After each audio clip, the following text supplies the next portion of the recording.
It's the nuts and bolts of Monday Night Raw.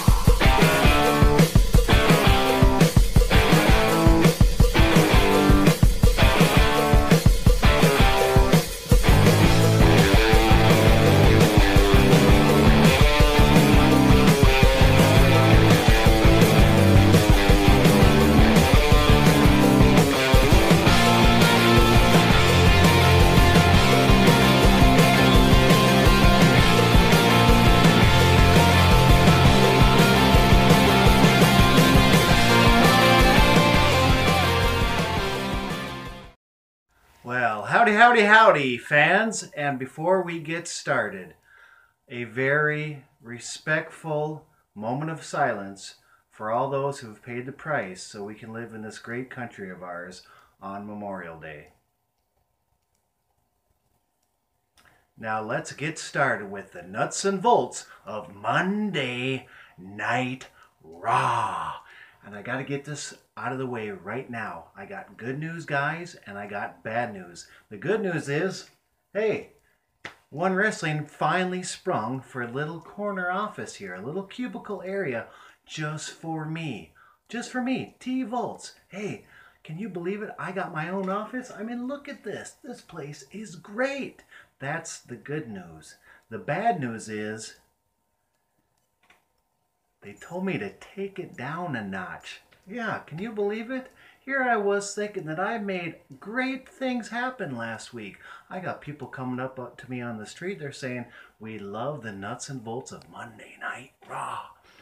And then the bosses, the powers that be, the silent majority, they send word to the people under them, and they come talk to me and they say, you got to take it down a notch. So I got to stay calm this week, folks. I got to stay calm, and I'm going to do my best. Hey, let's get right into it. Monday Night Raw, May 29th, 2017. And our first hour kicks off with The Miz and Maurice coming out to the ring for Miz TV. And he's talking about challenging the Intercontinental Champion, Dean Ambrose, this Sunday at Extreme Rules. Well, and guess who the guests are on Miz TV? That's right, the #1 contenders for the tag team titles on the Raw brand, Sheamus and Cesaro. And I want to say this right off the bat. I love the outfits of Sheamus and Cesaro.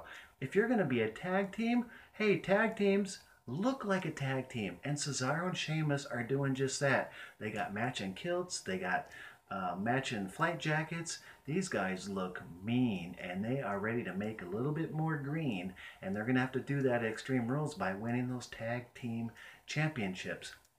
Well, no sooner do they get talking than Dean Ambrose, Intercontinental Champion, interrupts them. This turns into him calling out the Hardy Boys, the tag team champions, and the three of them clear the ring of The Miz and Cesaro and Sheamus. Then we go to a commercial break, and during that commercial break, guess what, players?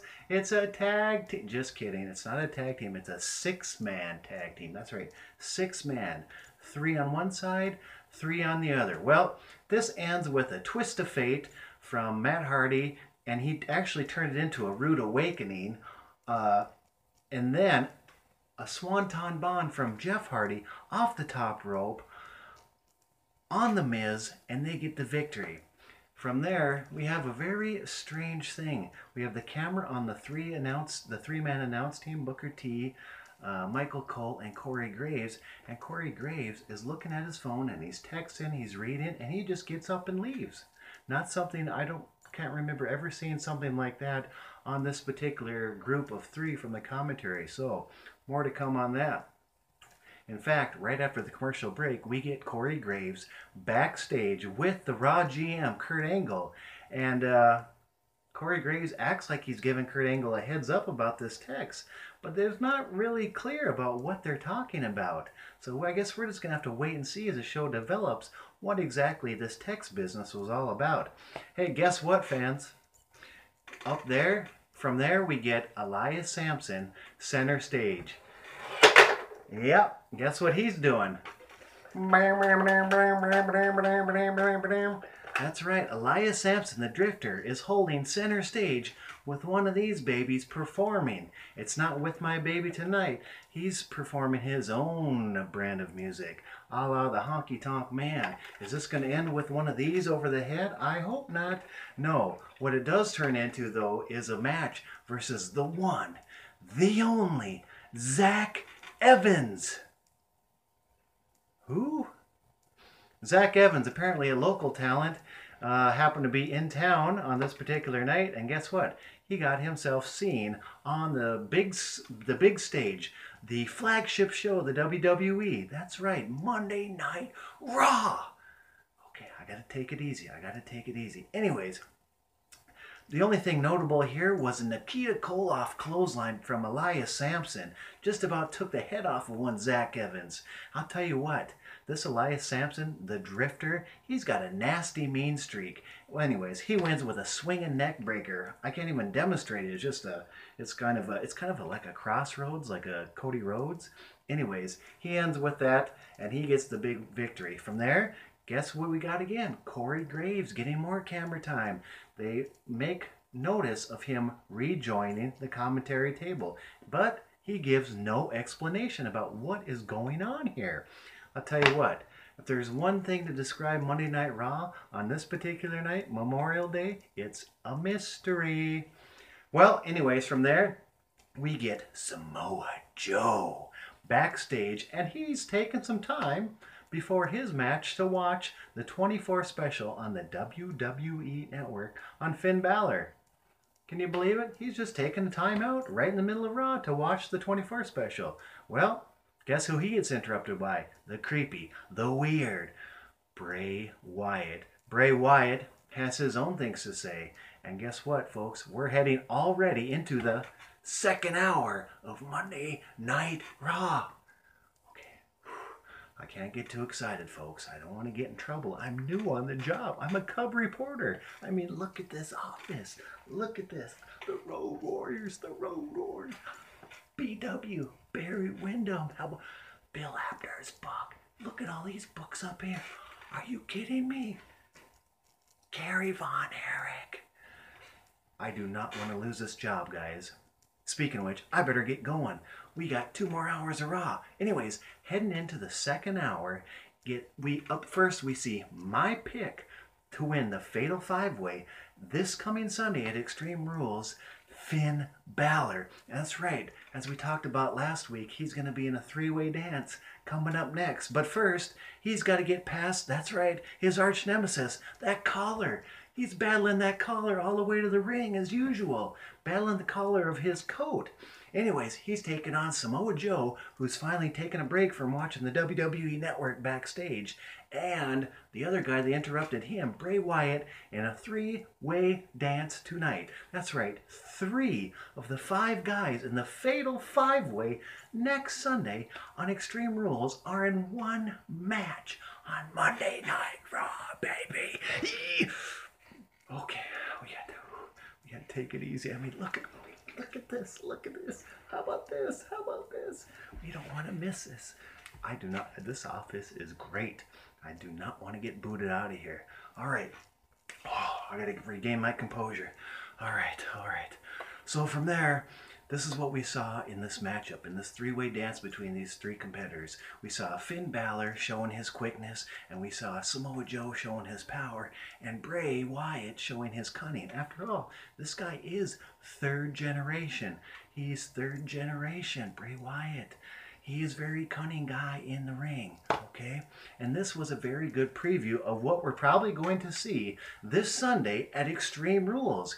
These are 3 of those 5 competitors. Okay, these are some of the things that we saw in this matchup. We saw Balor taking them both outside the ring with a big somersault plancha over the ring apron to the outside, taking out the 2 bigger guys. But the 2 bigger guys also both did each their own sentons on the smaller Finn Balor. Now, we did, though, see a lot of intensity out of Finn Balor, and that's why this guy is my pick to win this Sunday. Anyways, Finn ran into a Uranagi from Samoa Joe, and not to mention a vicious belly-to-belly suplex from Samoa Joe. And then the freaky Bray leads in himself into the Sister Abigail on the unsuspecting Samoa Joe. And then a coup de grace on Wyatt. That's right. Katie barred the door. We got a Pier 6 brawl. There's 3 guys in there. All right. Anyways, Joe recovers from this situation just in time to steal the pinfall on Wyatt. That's right. Even though Finn Balor hit his coup de grace, Samoa Joe comes out of nowhere, throws Finn Balor out of the ring, scoops in there, and gets the pinfall on Bray Wyatt right out from under Finn Balor. And Samoa Joe is left standing tall in one of the 2 main events on tonight's Monday Night Raw. That's right, it just got over with, folks. Why am I still here? Because I'm the new guy on the block. That's right, I'm the Cub reporter for OneWrestling.com. I gotta make a good impression. I do not want to get kicked out of this office, baby. So I better keep it down. All right. Hey, from here, we got the 205 divisional match, and that's a good thing, and this is why. Number 1, this is good exposure for them on Monday Night Raw. And 2, my correspondent for the 205 Live division, the Cruiserweights, has still not gotten back from Rio de Janeiro. So until that person gets back from Rio de Janeiro, I'm pretty much stuck with what's happening on Raw when it comes to the Cruiserweights, all right? Of course, there is more information available on the 205 Live, as well as every division of the WWE on OneWrestling.com. Every show is covered in one form or another. Some of it's written, some of it's video like this. I hope I get to keep doing this, guys.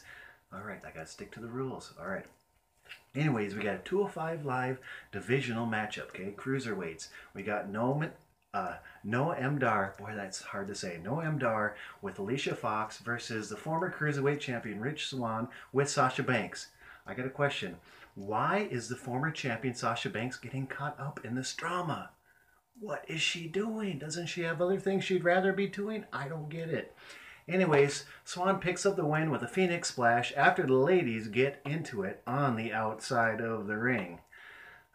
Well, anyways, this leads into what's happening this Sunday at Extreme Rules, the mixed tag team match. Anyways, the best part of this match tonight was the post-match dance with Sasha Banks and Rich Swann. Tell you what, those two got some moves. Dancing with the Stars, calling them? Time will tell. Hey, moving on. Guess what we saw next? That's right, the Revival! The Revival! The Revival! They've been out with injury because Dash has been out with a broken jaw. He even showed his teeth. He looked like Jaws from the James Bond movies. But the Revival, they weren't back in action, but they were at least back on Yes, sir. Yep, I remember. Okay. I gotta stay calm, guys. Okay, the Revival were on camera, and I'll tell you what, they showed some footage from last Monday Night Raw, and they were wondering who shot JR. I mean, not JR. Who shot Enzo? I mean, they got me flustered here, guys. Okay, no one shot Enzo, but someone has been attacking Enzo from behind, and now they're starting to blame the Revival because some footage show the Revival were actually backstage last week. Who knows? I'll tell you what I know. I sent out a tweet earlier today to the Revival showing off a vintage t-shirt that I had with the Brainbusters, the one and only Brainbusters on it. Yeah, baby. And my dog. And you know what? That no good Scott Dawson tweeted me back saying, I want it, give it to me, or something like that. It was very rude. Like, he wants what? He wants my t-shirt of the Brainbusters? He wants my dog? Are you kidding me?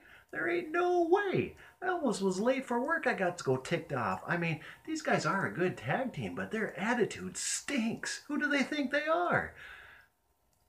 Okay, sorry guys. Anyways, from here, next up, we see Big Cass now out at the commentary table confronting Corey Graves. He's saying, Corey Graves, you better not be insinuating that I'm the one attacking my little buddy. Come on, folks. Big Cass attacking Enzo? Why would he do that? That's his best friend. That ain't happening. Anyways, from there, we get the Titus brand, Titus O'Neil. But this time, he's in action, and he's with Apollo Crews, and they're taking on Kalisto. Now, I'm going to ask you again, folks, if you're a fan of the Titus brand, raise your hand.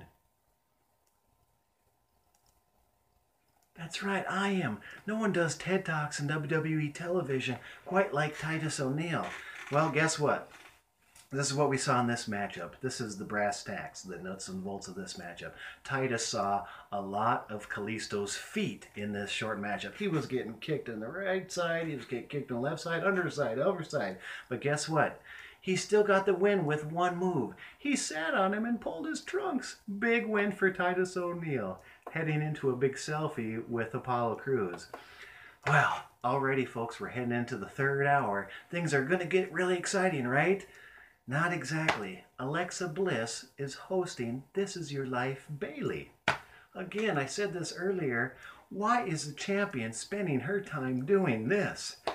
I mean, this isn't The Rock, okay? This isn't Mankind. This is no offense to Alexa Bliss, but don't you have something better to do? You're the champion, for goodness sakes. Don't waste your time with This Is Your Life Bailey. This is what we heard during this segment. We heard delete, delete, delete, delete chants from the audience, and Booker T said it best. This is hard to watch, and it was. From there, of course, Bailey eventually comes out. I wish she came out sooner and ended this, but she comes out and she gets physical with Bliss, but Bliss still is left standing tall after she hits Bailey again with a kendo stick. Hey, we'll see what happens between those two this Sunday at Extreme Rules. Okay, back from commercial, and it happened again. Who shot JR? Enzo is down again, and Big Cass, this time, he's blaming the Revival. This guy's blaming everybody, let's face it. And this is what I noticed when they're picking up the limp Enzo off the ground. His soft t-shirt, it was ripped in half. Maybe Enzo's the one that's soft. I don't know, guys.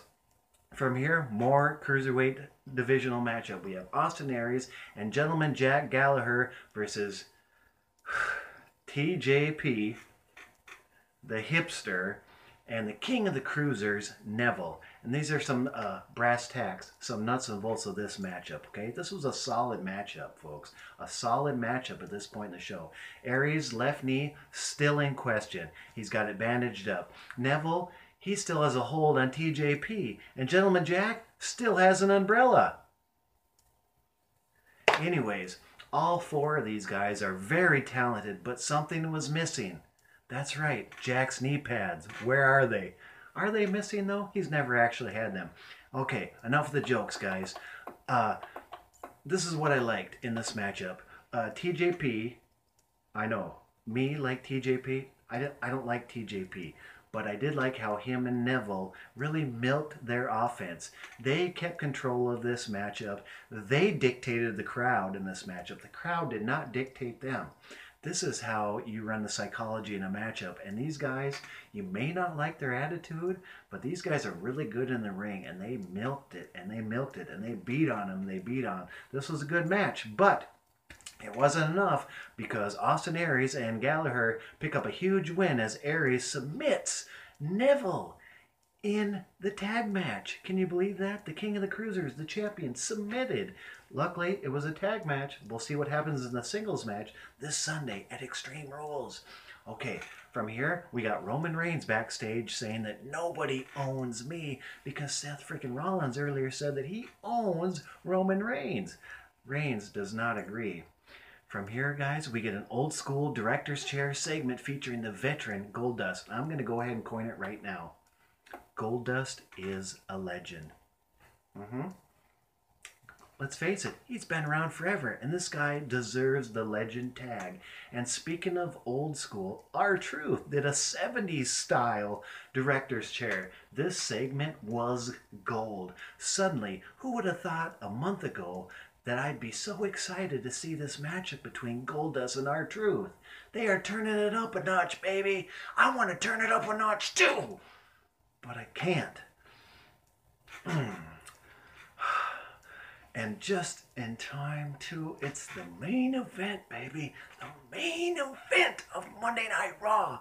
We've waited 3 hours, and we got Seth friggin' Rollins versus the big dog in the yard, Roman Reigns. Let's getting hot in here, baby. And this is some things that we saw in here. We saw standing moonsaults. We saw drive-bys. We saw Superman punches. We saw Phoenix splash attempts, spears, and we also saw ooh ah from Roman Reigns. The crowd was split in this one, baby. They were split in half. They were cheering for go Roman Reigns. Go Seth Rollins. But Roman Reigns gets the pin after a horrific spear on Seth Rollins as 2 of the 5 guys in this Sunday's Fatal 5 went at it head to head. Former Shield members. Now this is what the new era is all about, baby. That's right. 2 of the 5 this Sunday. And Roman Reigns picks up the big win. Can you believe it? Yeah. Whew. Whew. Whew. I don't know if I'm going to be back next week, folks, but I can't take it. These main events, they get me going, baby. They get me fired up. Hey, I forgot to mention, stick around in just a few minutes. The top 10 of Monday Night Raw, Nuts and Volts top 10, coming up at the end. Hey, this might be the last time you ever see me. If it's not, I'll see you next week, baby. On the Nuts and Volts of Monday Night